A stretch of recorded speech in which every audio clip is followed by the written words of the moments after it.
Okay, so we're here today. This is Pedro. He's a 1-year-old poodle. He has a history of disc herniation, and he's presenting with a limp. So the first thing we want to do is rule out any issues with his retroperitoneal area. So what the retroperitoneal is it's the anatomical space in the abdomen cavity behind the peritoneum, and so the structures within it are the kidneys, the renal tract, and the aorta.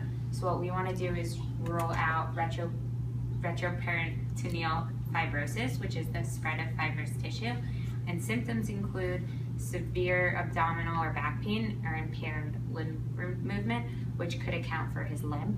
So the way that we test to make sure he does not have this disease is by doing a CT of his aorta and making sure there's no mass there. Now to my colleague. Pedro is only 1 year old, which is a good thing in this case because if Pedro were older, we would suspect that he would have rheumatoid arthritis, and we could confirm our suspicion by testing soluble granzymes A and B in the plasma and synovial fluid.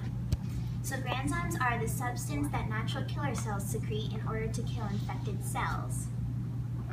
In rheumatoid arthritis, the granzymes should be elevated. So granzyme elevation suggests that there are a lot of cytotoxic cells, and granzymes in the cytotoxic cells are secreted to kill the target cells.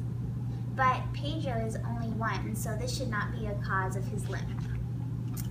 Okay, however, since he does have a history of disc herniation due to a genetic disorder, it's good to do an exam of his spine. So disc herniation is when there is a tear in the outer fibrous ring of the intervertebral disc, causing a portion of it to bulge out.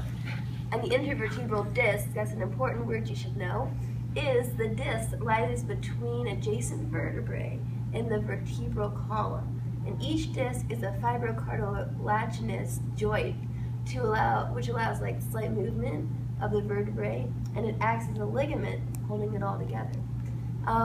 And they basically just act as shock absorbers. But as we examine his vertebral column, there's no bulges. So it's not disc herniation. What we're thinking is that Pedro probably has his limp in his leg due to a stress fracture, which is a symptom of something called incomplete ossification. And incomplete ossification is a condition when centers of ossification fail to fuse. So ossification, that's a word that you need to know too. It's when bone is formed either by converting cartilage into bone, which is called endochondral ossification, or by converting osteoid tissue and fibrous membrane into flat bones, which is called intramembranous ossification.